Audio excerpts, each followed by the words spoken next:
on s'est dit, en fait, nous, on a aussi cette responsabilité sociale, sociétale, d'agir collectivement et d'agir en dehors des frontières de nos entreprises, de nos propres entreprises. Et je pense que la force du mouvement, elle réside aussi et surtout sur ça, c'est de se dire collectivement, on peut unir nos forces pour essayer d'accompagner et de lutter contre cet écart et lutter contre l'obsolescence des compétences et faire en sorte d'accompagner celles et ceux qui sont les plus éloignés de l'emploi.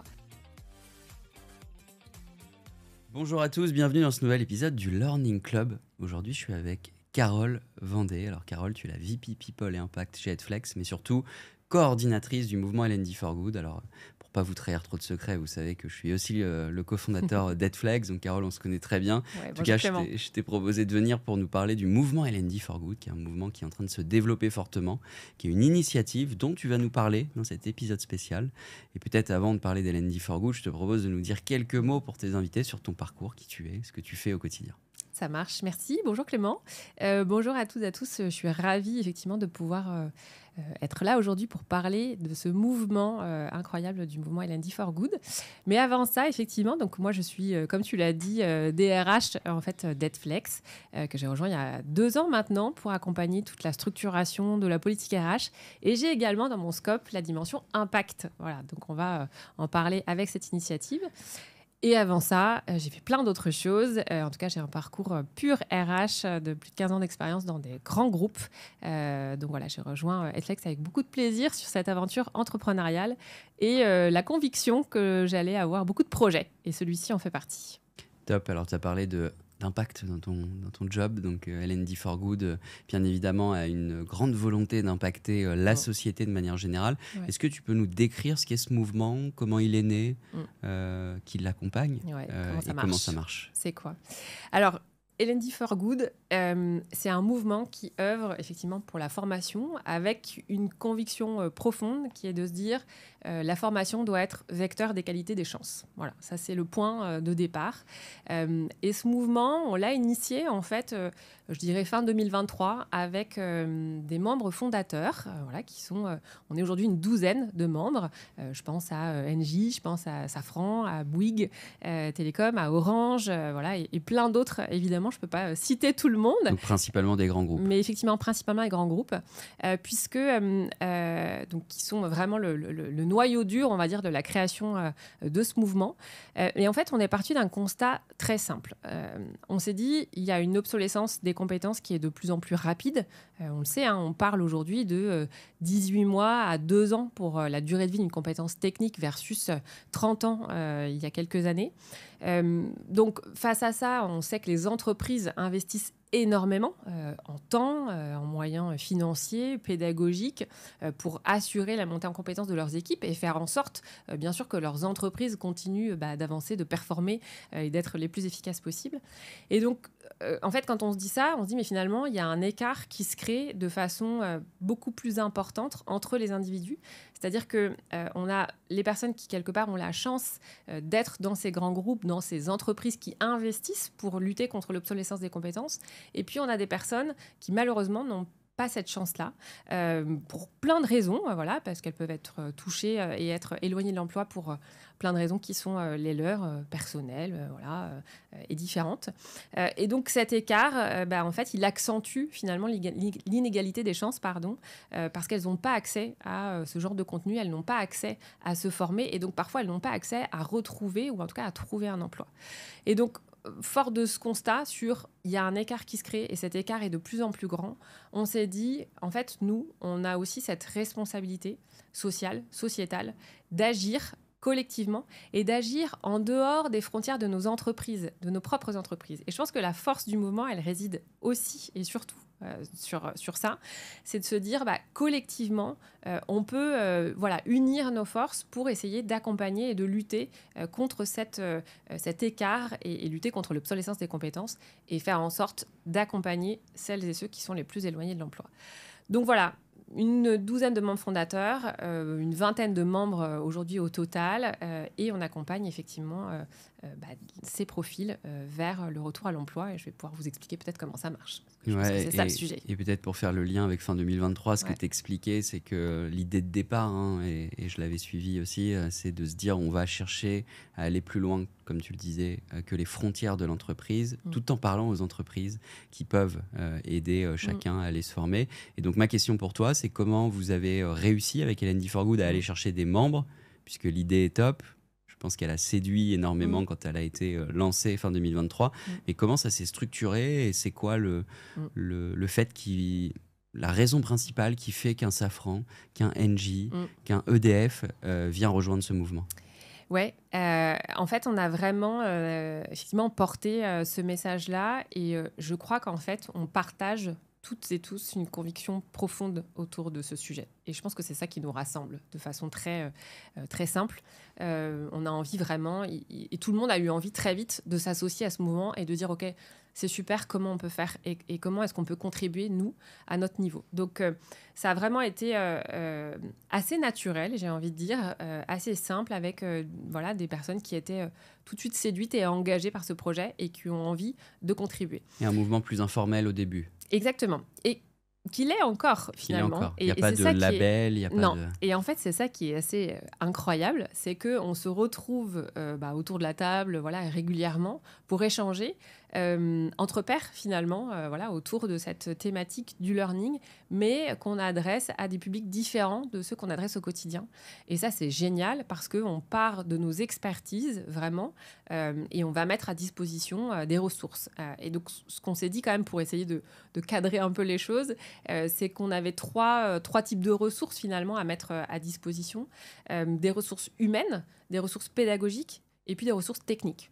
Alors, les ressources humaines, qu'est-ce que ça peut être? C'est par exemple la mise à disposition de compétences en ingénierie pédagogique.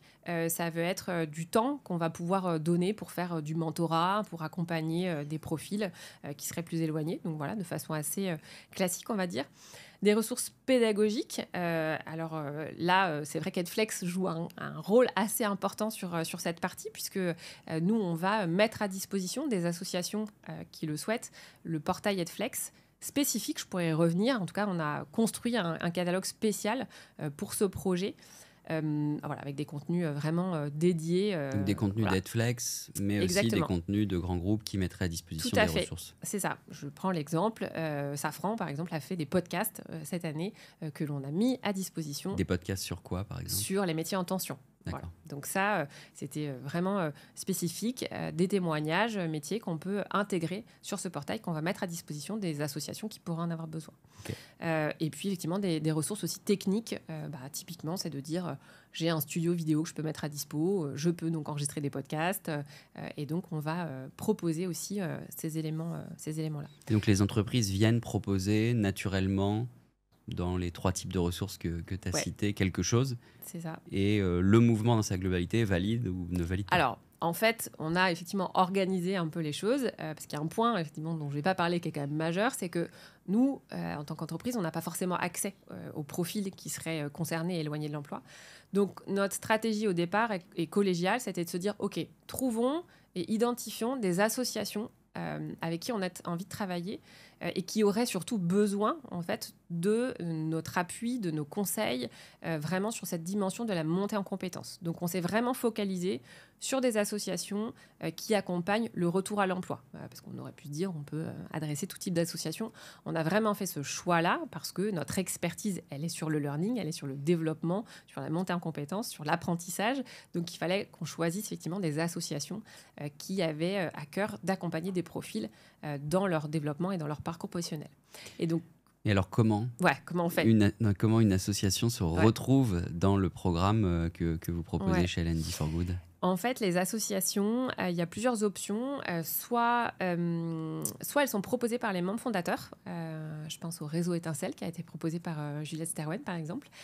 Soit elles nous contactent directement parce qu'à un moment donné, au détour d'un événement ou autre, elles vont nous dire « Ah, mais moi, j'aurais besoin de ça. » Et finalement, il y a des connexions qui s'opèrent. Je pense à Positive. Voilà, la construction s'est fait comme ça.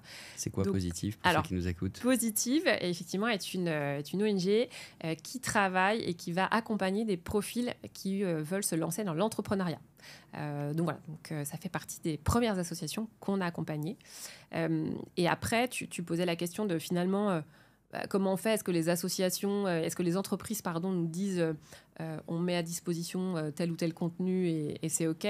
En fait, c'est l'intelligence collective qui prime et ça, c'est génial, vraiment formidable, parce qu'on va se dire OK, telle association a exprimé tel besoin, qui a envie d'accompagner, qui veut jouer le rôle de mentor. Et ça marche. Et ça marche. OK.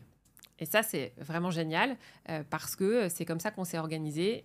On a défini les associations, les mentors, et en fonction de leurs besoins, derrière, on va dire OK, moi j'ai besoin de ressources plutôt humaines, moi j'ai besoin plutôt de ressources pédagogiques. Et c'est comme ça qu'on a lancé les choses en 2024 concrètement. Et donc tu disais 12 membres fondateurs à date. Ouais. À l'heure où on enregistre ce podcast, c'était d'ailleurs les 1 an ou peut-être un peu plus d'1 an, en tout cas la première promotion, si on peut l'appeler comme ça, oui. qui a été célébrée cette semaine à Paris, on est fin juin. Ouais. Et donc c'était un beau moment pour réunir en présentiel ces associations, ces membres fondateurs. Quand on est une entreprise et qu'on veut rejoindre le mouvement, comment ça se passe? Je pense qu'il y a plein de gens qui nous écoutent, qui se disent mais c'est trop bien, j'ai envie d'y aller. Ouais. Contactez-nous, j'ai envie de dire.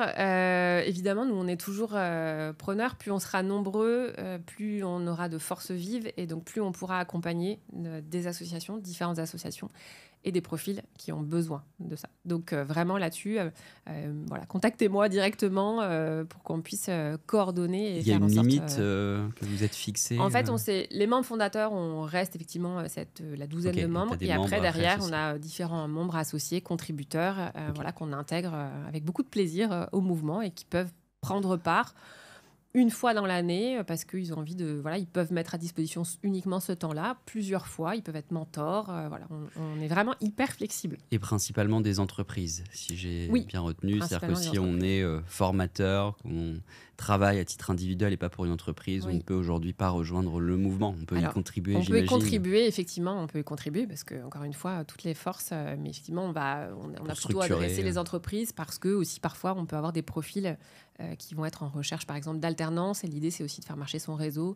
Donc voilà, on va être plutôt sur la typologie d'entreprise. Et alors, tu as parlé de 3 associations. Ces 3 associations, le programme est terminé, va continuer. Comment ça se passe? C'est des temps donnés sur lesquels on met un accès à la plateforme? C'est une bonne question. Alors, comment ça s'est passé sur 2024? En fait, donc, on a eu proposition de différentes associations. Alors, il y a quand même un petit process de sélection au démarrage. Donc, elles ont pitché, les associations. Est-ce qu'il y a des associations qui ne sont pas rentrées dans les critères? Quand on a eu les pitchs, comme elles ont été quand même toutes avec des thématiques différentes, des profils différents, on s'est dit en fait on peut pas choisir. Donc on s'est dit on initie le mouvement et on lance avec au moins 3 associations pour lancer. Donc on a vraiment initié les choses de cette façon. Et donc ça c'était vraiment hyper intéressant. Donc on a lancé cette promo en 2024. En se disant on va partir sur un accompagnement de 6-12 mois a priori. Donc là maintenant avec du recul on sait que c'est 6 mois, on va dire, d'accompagnement assez complet, précis, structuré. Et puis après, c'est plutôt de l'amélioration continue qui va s'opérer, où on va pouvoir intervenir de façon ponctuelle pour continuer d'alimenter le projet. Et donc, ces 300 personnes accompagnées via ces associations, tu me disais 800 comme ambition en 2025. Ouais. Et c'est quoi la suite ? Ouais, alors c'est quoi la suite ? On va continuer. Donc là, on a accompagné, je disais, 3 associations en 2024. Positive, Chance et le réseau Étincelle. Et donc là, on a démarré, on va dire, une nouvelle promo avec La Belle École, Social Builder et Zubdeco. Là aussi, des projets très différents, des besoins très différents aussi d'accompagnement.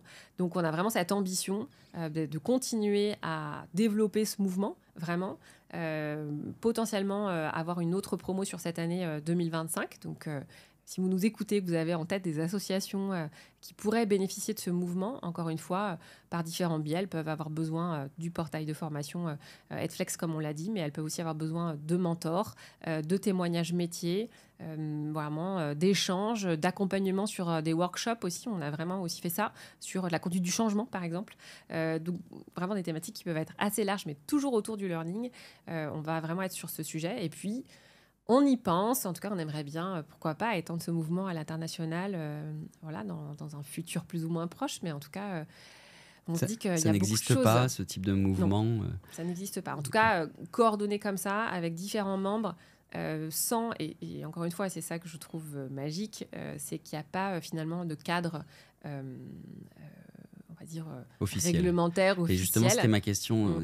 La prochaine étape serait pas de créer un label, de donner un badge L&D for Good aux entreprises qui contribuent? Alors, on a des badges, effectivement, aux entreprises qui contribuent. Est-ce que je suis membre fondateur? Est-ce que je suis membre On le met où, ce badge? Donc, on peut le diffuser sur les réseaux sociaux, par exemple, sur son site, voilà, qui témoigne de l'engagement que l'on peut avoir. Le label, ça fait partie des éléments. On en avait discuté avec, par exemple, L'Oréal, qui est aussi membre fondateur, voilà, qui disait ça pourrait être chouette, effectivement, d'avoir un label. Donc, tout ça, c'est aussi dans les projets que l'on peut avoir. Donc, on essaye encore une fois, de co-construire, de réfléchir ensemble. Et c'est ça qui est vraiment clé. Et alors, je repense à nos auditeurs qui nous écoutent, qui souvent travaillent dans des grandes entreprises.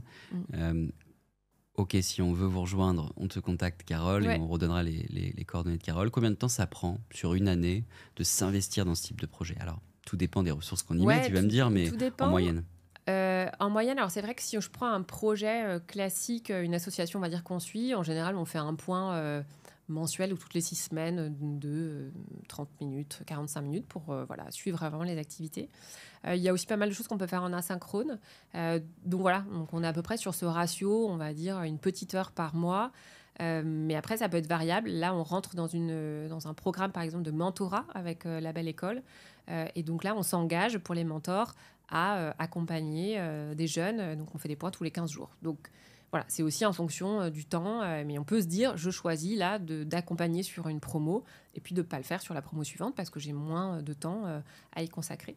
Et il y a quelque chose qui est génial aussi, c'est que là, on échange entre nous, on va dire, avec les différents interlocuteurs qui sont membres, mais qui eux-mêmes intègrent des équipes dans ces projets.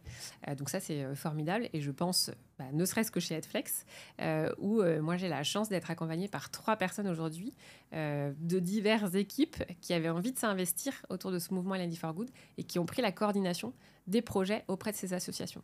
Donc c'est génial parce qu'on arrive en plus à démultiplier en interne au sein même de nos organisations et donc de mobiliser des équipes qui auraient envie de donner un peu de leur temps et de leurs expériences. Super, et je reviens un petit peu justement sur les associations que vous allez accompagner pour détailler, tu as donné les noms, mais ce qu'elles font, ces associations. Donc il y en a pour les jeunes, d'autres pour les femmes, d'autres qui vont aider le soutien scolaire. Concrètement, si on commence par la Belle École, qu'est-ce que fait la Belle École et comment L&D for Good va aider la Belle École? Alors, la Belle École, effectivement, donc eux, ils travaillent pour, pareil, mettre en mouvement les jeunes avec une orientation sur le digital. Donc, c'est vraiment leur cœur de cible, avec différents niveaux d'études, en fait, sur lesquels ils vont accompagner les jeunes, donc niveau bachelor, niveau master, etc. Et donc, eux, leur cahier des charges, c'est de dire, nous, on a besoin aujourd'hui d'accompagner nos jeunes, justement parce qu'on met en place ce master en alternance et on a besoin de les accompagner dans leur recherche d'alternance. Donc voilà, ça a été leur demande et de dire on a besoin de mentors. Donc aujourd'hui, on est déjà 3 mentors à accompagner soit en individuel, soit en duo, soit en trio des jeunes dans leur recherche d'alternance. Donc ça, c'est vraiment de l'accompagnement de proximité, du conseil. Et puis c'est aussi de redonner confiance parfois et de se dire qu'il y a des bonnes actions et parfois des petites actions qui peuvent permettre à ces jeunes de trouver l'alternance et donc de se mettre en mouvement sur le marché professionnel dans le milieu du digital.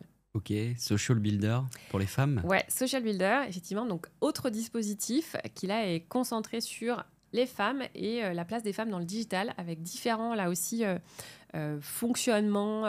Ils ont plein de choses qu'ils organisent et donc eux, donc pour accompagner ces femmes, évidemment, voilà, qui sont soit en reconversion, soit en format initial. Et donc, eux, plusieurs demandes par rapport à leur cahier des charges, on va dire, initial. Donc, eux, ils avaient besoin aussi d'avoir un portail. Donc là, Edflex a mis à disposition un portail. Là, on commence à leur proposer pour qu'ils nous fassent les premiers retours, pour pouvoir proposer du contenu permettant à ces femmes de se former, de développer leurs compétences, notamment les soft skills par exemple. Donc ça, c'est une des premières actions. Et puis, ils organisent un bootcamp, ils organisent aussi des événements. Donc l'idée, c'est qu'on puisse intervenir dans ces deux dispositifs, soit par des témoignages métiers, soit par des sessions qu'on pourra animer. Donc c'est en construction là, sur 2025. Et la dernière, Zubdeco. Ouais, alors Zubdeco, donc Zubdeco accompagne vraiment les jeunes, très jeunes, dans toute cette dimension de soutien scolaire. Donc vous allez me dire, du coup au début, c'est pas soutien scolaire et l'emploi, on n'y est pas tout de suite.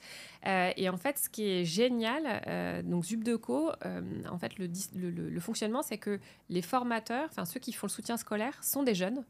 Et en fait, nous, notre interaction et notre enjeu vis-à-vis de L&D for Good, c'est d'accompagner les jeunes formateurs, donc qui sont des étudiants, dans justement leur rôle de tuteur ou d'enseignant vis-à-vis des plus jeunes, qui sont des collégiens, des lycéens. Et donc là, autre demande aussi, leur demande, c'était de dire, on a déjà des parcours existants de learning pour justement accompagner ces formateurs, mais on ne sait pas si c'est la bonne option, si c'est le bon format, si c'est la bonne pédagogie. Et donc là, on travaille. Il y a eu justement un workshop qui a été fait déjà de 2 heures, et puis on a un autre prévu à la rentrée pour redescendre tout l'existant, se dire qu'est-ce qui est hyper bien, qu'est-ce qui pourrait être amélioré pour embarquer encore plus ces jeunes et qui puissent contribuer dans le soutien scolaire. Donc, juste peut-être avec ce panel-là, ce qu'on voit, c'est que, les profils sont différents, et 2, nos actions sont extrêmement personnalisées et personnalisables. Et je pense que c'est ça aussi l'intérêt et qui fait que finalement ce mouvement, il est authentique et que il est réel parce qu'il s'adresse vraiment typiquement aux besoins de l'association et à ce qu'elle va exprimer. Et si on n'est pas capable, si on dit non, ça on ne sait pas faire ou on n'a pas les capacités, on le dit. Mais par contre, il y a plein de choses qu'on peut faire. Donc voilà, on peut réussir à les accompagner comme ça. Merci Carole pour Avec plaisir. cette vingtaine de minutes à parler d'L&D for Good. Si on veut retrouver pas mal d'informations, il me semble qu'il y a un site internet, c'est ça ? Exactement, il y a un site internet, et puis il y a une page LinkedIn aussi, donc vous pouvez découvrir et encore une fois... Et suivre le mouvement ou le rejoindre. Exactement.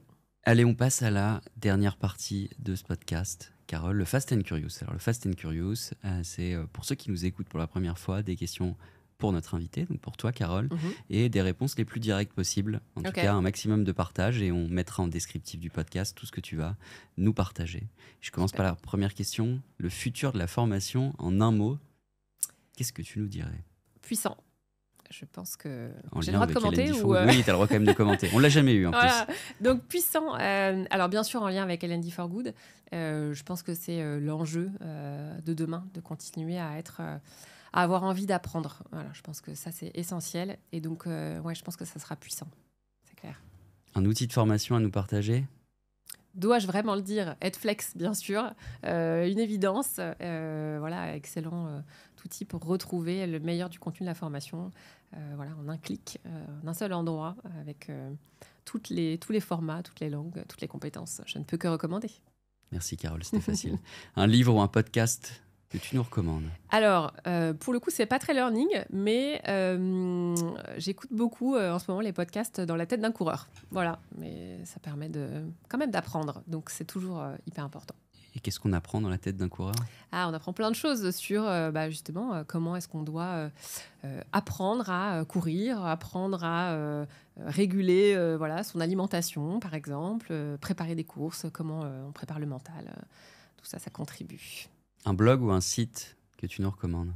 Alors moi, je suis beaucoup Tribes, qui est vraiment le site pour les contenus pour scaler. Je trouve que c'est toujours hyper pertinent, structuré et pragmatique. Et je trouve que c'est un bon appui, une bonne aide au quotidien. C'est vrai que c'est un super blog qui en plus est écrit à plusieurs mains, puisque chacun peut contribuer si j'ai bien compris.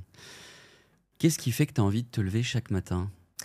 L'envie d'avancer, l'envie de pouvoir proposer et travailler collectivement. Voilà, moi, je trouve qu'il n'y a rien de mieux que le collectif. Top.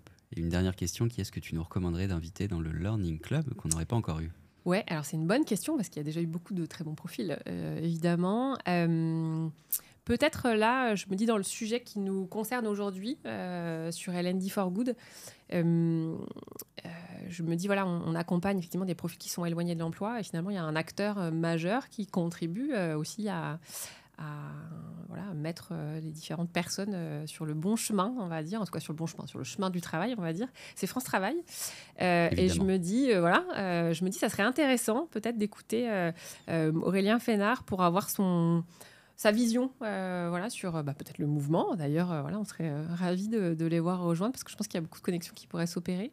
Et puis, voilà, à titre perso, je le suis aussi sur LinkedIn. Donc, je pense que c'est assez passionnant. Donc, peut-être merci Marocco. Carole. L'invitation est lancée à Aurélien qu'on contactera dans les prochaines semaines et peut-être qu'on l'aura dans ce podcast. Peut-être qu'il rejoindra L&D for Good avec France Travail. Ce serait beau. Ouais. En tout cas, merci Carole d'avoir partagé ce moment dans le Learning Club. Merci à tous de nous avoir écoutés. Si on veut te retrouver LinkedIn comme quasiment tout le monde. Et ben voilà. Accessible. En tout cas, n'hésitez pas si vous avez des questions sur L&D for Good, si vous voulez échanger avec Carole, elle reste dispo sur LinkedIn. Et encore merci à tous de nous avoir écoutés. Merci Carole. Je te souhaite une bonne journée. Merci. À bientôt. Bonne journée. À bientôt.